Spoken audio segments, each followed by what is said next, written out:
अब देवयानी बोली, अब हमारे घर में कछु नहीं है, जो कछु सब तुम ही। क्या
माफ रखना मेरे भैया।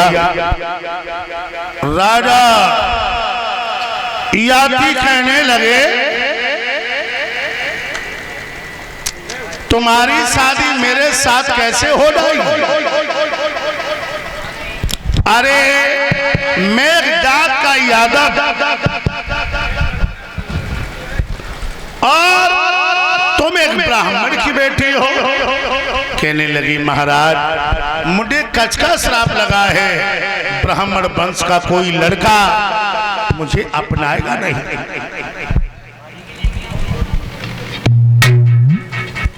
कोई मुझे नहीं अपनाएगा।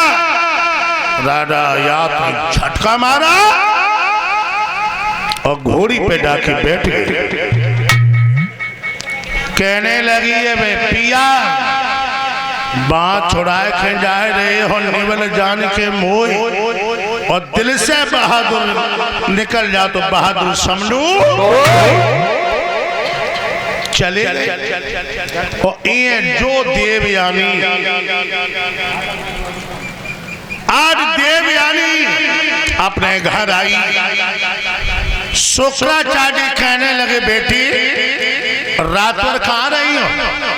कहने लगी, पिताजी तुम्हारे चेला की लड़की शर्मिष्ठा मुझे अंधे कुआं में ढकेल के चली आई। मैं पूरी रात कुआं में पड़ी रही और मुझे भिखमंगा बताया। अच्छा, मेरे चेला की लड़की की इतनी हिम्मत जो मेरी बेटी को कुआं में ढकेला, भिखमंगा बताया। अपनी बेटी को लिया, अपनी पत्नी को लिया, निकल पड़ी।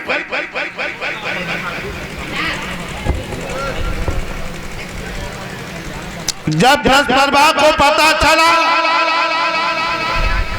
बृहस्पति आया और पीताम्बर को झटक करके बोला, गुरुदेव आज बड़ी गुस्सा में नजर आ रहे हैं। मेरे पीताम्बर को छोड़ो, बात बड़ी दुनिया निकल कर चले जाएंगे, लेकिन तेरे राज में पानी नहीं पिएंगे।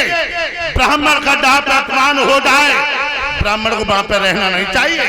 पानी न पियो तो जो दूध दरो। मेरे पिताम्बर छोड़ो, हम भैया तुम्हें हाथ जोड़ रहे, बहुत बड़ी दुनिया निकल के चले जाएंगे, भिक्षा मांग के अपने पेट को भरेंगे, लेकिन अपमान से नहीं करेंगे। रोक ले, कोई उपाय देख लो। हम नहीं रुकेंगे। आज सुनो, बोलो। ब्राह्मण को सांख में भी नहीं बांध सकती है। मछली मरे वाले जाल देखो ऊपर डाल दो, बड़ा तो भैया मुझे डालने दो, जा भाई। नहीं रुकेंगे। रोक ले, कोई उपाय देख ले। उपाय? हाँ हाँ हाँ। जब मेरी बेटी की शादी हो, हाँ। अगर तेरी बेटी मेरी बेटी के संग बांधी बन करके जाए तो मैं रुकूंगा, अन्यथा नहीं रुकूंगा। अब बेटी को पूछने पड़ी, बेटी किस तरह की बात। बेटी तो चलो हम प्रयाग देश के राजा याद के साथ तुम्हारी शादी करेंगे। ठीक है। अब बिटिया जहाँ लेटी या खाना खाए तो एक ही बात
मेरी भैया।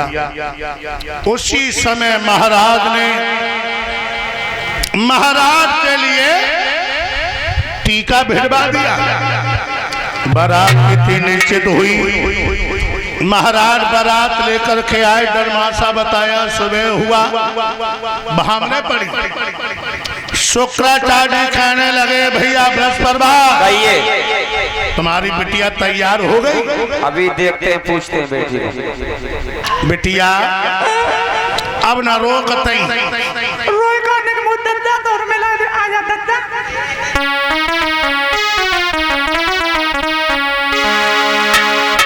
अरे लगाए मुझसे प्रीत क्यों तोड़ी रे, लगाए मुझसे प्रीत क्यों तोड़ी रे, लगाए मुझसे प्रीत क्यों तोड़ी रे, लगाए मुझसे प्रीत क्यों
शुक्राचार्य कहने लगे, ए भैया राजा यार, कहिए अब हमारा तुम्हारा रिश्ता कौन है?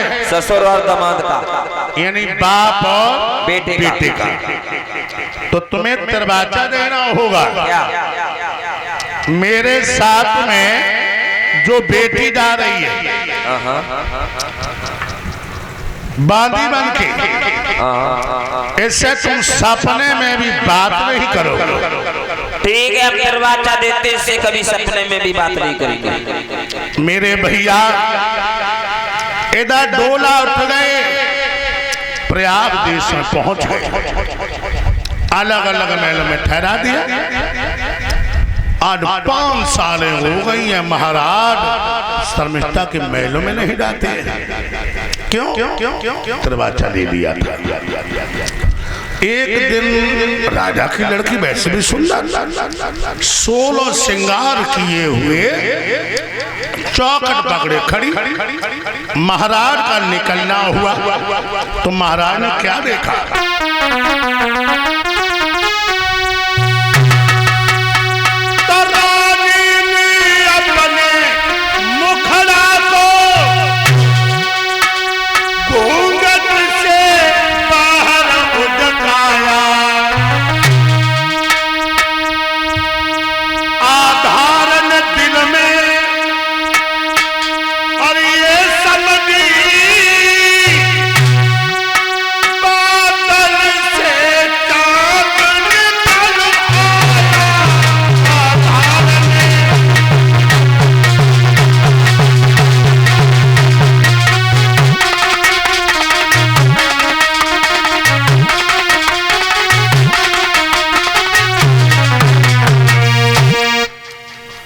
घोड़ा को रोक दिया और कहने लगी, गोरी आज क्या इरादा है?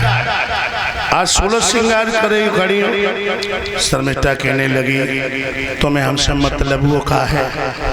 आज 5 सालें हो गई, हमारे हाथ में एक गिलास पानी पी लेते तो तुझे पेट को तसल्ली हो जाती। महाराज कहने लगे, गोरी हम तो खाना भी खाते, लेकिन शुक्राचार्य ने दरवाजा ले लिया। शर्मिष्ठा कहने लगी, एक बात का हमें जवाब देते जाओ और तुम चले जाओ। कहने लगी, पूछो। ये बताओ, जब दूल्हा दुल्हन की शादी होती है और जो दहेज मिलता है उस पर अधिकार किसका होता है? राजा को जा माले परिमाण लकबा मारियो। खुल के कहिए सरकार। कहने लगी, दूल्हे का। कहने लगी, मैं भी तुम्हें दहेज में मिली, किसका अधिकार है? कहने लगी, चिंता न करो, आज हम तुम्हारे घर जरूर आ गए। हमारी कसम, तुम्हारी कसम। पहले दिन, दूसरे दिन, तीसरे दिन जाती रहे। शर्मिष्ठा की कोख से 3 बालकों ने जन्म लिया, अनु, ध्रुव और पुरु। देवयानी की कोख से 2 बालकों ने जन्म लिया, यदु और तुर्वस। एक दिन महाराज खाना को खा रहे थे देवयानी के महलों। कहने लगी, महाराज एक बात मुझे बताओ। कहने लगी, पूछो। कहने लगी, जब मेरा विवाह हुआ था और मेरे पिताजी ने बांदी भेजी और ये कहा था कि उससे सपने में बात न करना, फिर उसके 3 बालक कहां से आए? इसका मतलब है तुम सौतन के घर में छिपके गए हो। अब मैं नहीं रहूंगी यहाँ पर। और देवयानी निकली, शुक्राचार्य के पास में पहुंच गई। शुक्राचार्य कहने लगे, बेटे कैसी आई हो? देविया कहने लगी, पिताजी तुमने मेरा विवाह किया था, हाँ, 7 बांदी भेजी थी और जा कही थी सपने में बात न करियो, बाकी 3 लला हुई है, हमारी 2 ही है। अच्छा, इसका मतलब उस शहीद की औलाद ने